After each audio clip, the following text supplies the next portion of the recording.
Centenario is the automaker's tribute to the 100th birthday of company founder Ferruccio Lamborghini. Only 20 coupes and 20 roadster versions of the car will be built, and it starts at 1.75 million euros. All that money will buy those lucky 40 people a few tech advancements and a look that is distinctly Lamborghini, where everything has been designed to maximize aerodynamics and downforce and keep heat in check. The Centenario is powered by naturally aspirated V12 with 770 horsepower. Redline has been increased to 8,600 RPM, and Lamborghini says this makes it the most powerful engine the company has ever made. Built with mostly carbon fiber, the car's dry weight is just over 3,300 pounds. 0 to 62 miles an hour can be achieved in 2.8 seconds, and the car's top speed is 217 miles an hour. The new rear-wheel steering system will help make the Centenario more agile at lower speeds and give it more stability at higher speeds. There's also an extending rear wing that provides more downforce. The first Centenarios will be delivered this fall, but if you want one, too freaking bad, because all 40 of them have already been sold out. This is the Huayra BC, and it's meant to do battle with cars like the LaFerrari. So you know Pagani means serious business with this one. The Huayra BC is named after Pagani's first ever customer, Benny Caiola. Power output has been squeezed to 789 horsepower and 811 pound-feet of torque from a 6-liter twin-turbo V12 that's built by AMG. That's hooked up to a unique 7-speed gearbox. It's an automated manual transmission that can shift in just 75 milliseconds compared to the standard car's 150 milliseconds. Top speed is estimated to be around 220 miles per hour, and the sprint to 60 miles an hour can take around 2.8 seconds. The front and rear subframes have been improved to provide better cooling for the BC, while other changes include new suspension components, 4-way adjustable dampers, and Brembo carbon ceramic brakes. A ton of aerodynamic enhancements, of course, are also part of the deal. Overall weight clocks in at under 3,000 pounds, and Pagani looked at every single detail when removing weight from the car. Only 20 of these Pagani Huayra BCs will ever be made, and if you wanted one, too bad, because all of them have already sold out before the car was even unveiled. And even if it wasn't sold out, they cost about 2.35 million euros, so it's not like we'd be able to afford it anyways.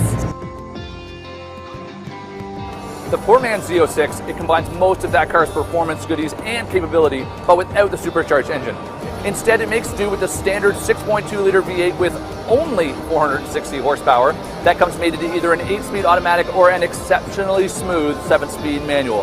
Other toys include the Z06's magnetic ride control system, as well as revised stabilizer bars and unique springs, plus an electronic limited slip differential and plus-size Brembo brakes. On top of all this, you can of course opt for the Z07 package with carbon ceramic brakes and Michelin Pilot Sport Cup 2 tires that help it deliver 1.2 Gs of lateral cornering capability. Overall, Chevy says it's a second faster around its test track than the old ZR1. All this, and it looks fantastic too, both inside and out. I mean, just look at that outrageous blue interior. Outside, it's got that Z06 style grille and wider rear fenders. And let's not forget the classic hash marks on the front fenders. Part of the ongoing partnership between Mazda and Fiat, this car takes performance to a new level, or at least it's supposed to, but someone forgot to tell the guys who worked on the engine. Under the hood is a tiny turbocharged 1.4-liter 4-cylinder engine. It's small, but it does make impressive horsepower at 170 horsepower and 184 foot-pounds of torque. The problem is, that's just 10 more than the Fiat version. The good news is, there are rumors the US spec model will get even more. I sure hope so. A bar says it'll do 0 to 62 miles an hour in 6.8 seconds. A 6-speed manual will be offered, as well as the world's coolest sounding automatic transmission, the Sequentiale Sportivo. More than just a silly paint job, it comes with a sport-tuned exhaust and a standard limited slip differential.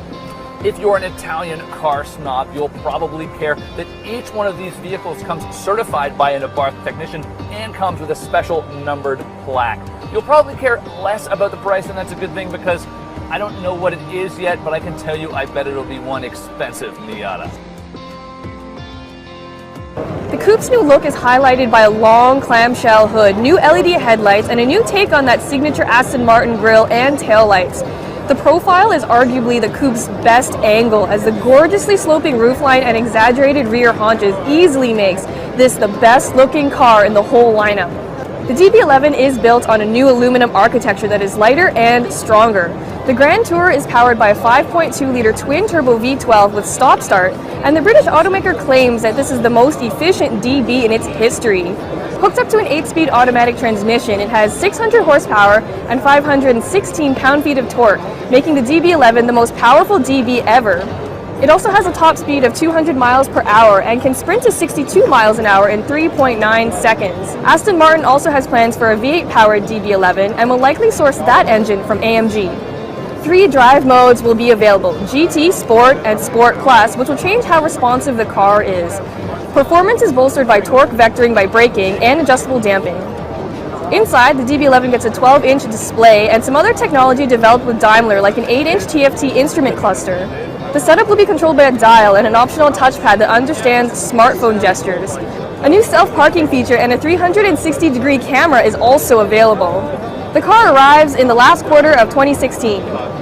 So this DB11 is the most powerful and the most efficient DB that's ever existed, and I'm going to argue that it's also the most sexy. The GTC and the Lusso parts of the name come from historic Ferrari models, while the 4 signifies how it has 4 seats. So the name and increased practicality aren't that sexy, but everything else about the car is still pretty hardcore.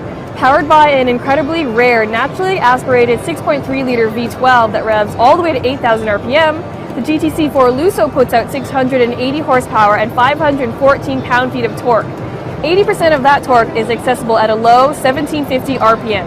This makes it more powerful than the FF it replaces, but Ferrari also says that it's 30% more efficient. The hatch does the sprint to 62 miles an hour in 3.4 seconds, and top speed is rated at 208 miles an hour. Besides the FF it replaces and the LaFerrari, this is the 3rd Ferrari to use all-wheel drive. The Grand Tourer also uses rear-wheel steering, which makes it more agile at lower speeds while increasing stability and responsiveness at higher speeds. The production version of the Regera concept unveiled last year. It's the latest offering from the Swedish boutique exotic car maker, pairing an 1100 horsepower 5-liter twin-turbo V8 with 3 electric motors.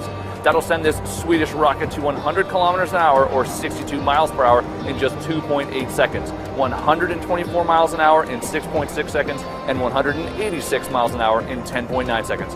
And it'll take roughly 20 seconds to reach its top speed of 255 miles an hour. And did I mention it looks just outrageous? Because it does, especially with that active rear spoiler and the brand's trademark doors. Weighing in at 3,505 pounds, it's roughly 900 pounds lighter than a Bugatti. If all of this impresses you and you've got $2 million to spare, the lineup starts right here to be one of the lucky 80 people who might own this fantastic piece of machinery.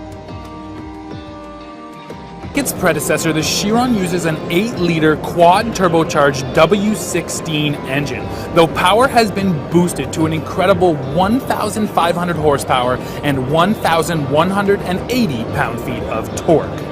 That makes this car the most powerful production car ever, with an output about 300 horsepower over the Veyron. Are you ready for some crazy numbers?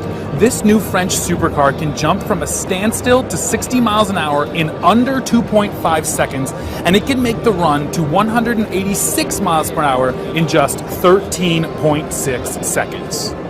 This engine uses 32 fuel injectors, and of course it has extra measures for mass reduction.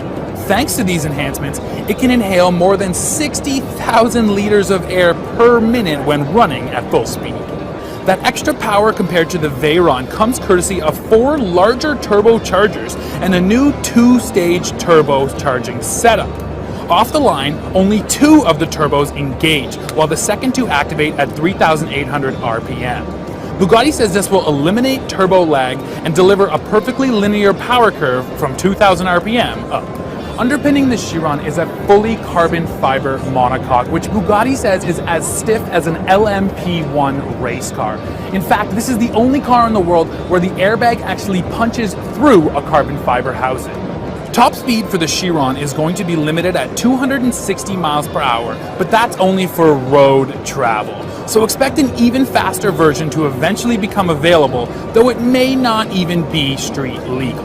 Bugatti has also said that it wants to go for a new world speed record with this car, which has a speedometer that goes up to 310 miles per hour. It might not quite make it to that mark, but expect it to be very fast. As can be expected from a car this expensive, the interior looks absolutely gorgeous and the leather looks so rich. Bugatti is only going to build 500 units of the Chiron, and the brand says that 1/3 of them are already spoken for. The price? Well, honestly, if you have to ask, you probably can't afford it, but each one of these cars is going to sell for 2.4 million euros. Porsche revived the 718 nameplate as an homage to the 718 sports car that won numerous races in the late 1950s and early 1960s. Porsche also brought back the designation so folks won't be confused between this car and all of those new 911 turbos. The standard Boxster uses a new 2-liter flat-4 turbo engine that cranks out 300 horsepower and 280 pound-feet of torque, while the Boxster S model comes with a 2.5-liter turbocharged mill, developing 350 horsepower and 309 pound-feet of torque. According to the brand, this new engine should help to enhance fuel economy by up to 14%. Both of the engines are paired to a 6-speed manual transmission as standard, although the PDK automatic is available as an option. Jumping from 0 to 60 miles an hour will take 4.5 seconds in the standard car, while the S model will do it in 4 seconds flat. To make sure the car can handle that new turbo power, Porsche has also retuned the suspension and added larger brakes. Now, the styling on the 718 Boxster looks very similar to the old car, but Porsche says that every single body part except for the luggage compartment, windshield, and the convertible top has been changed. The 911R is powered by the same 4-liter flat-6 engine that lives in the 911 GT3 RS, which means this car gets 500 horsepower and 338 pound-feet of torque.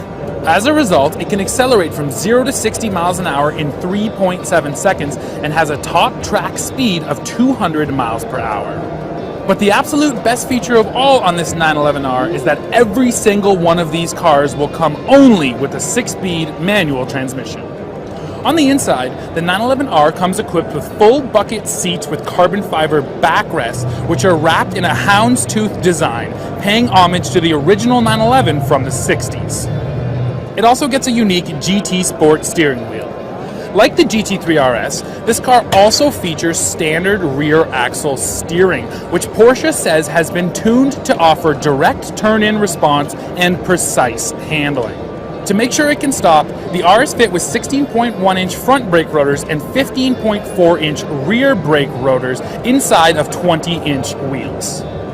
So sure, there's no large rear wing pushing it into the ground, but the R model does benefit from weight savings. About 100 pounds has been stripped from this car compared to the GT3 RS, and the R model tips the scales at 3,021 pounds. To save that weight, the front luggage compartment lid and front fenders are made from carbon fiber, while the roof is made of magnesium, which also helps to lower the vehicle's center of gravity. The back seats, interior insulation, air conditioning, and audio system have also all been stripped out of this car to help save weight. The 911R will reach US dealerships in late summer of 2016 with the base price tag just shy of $186,000.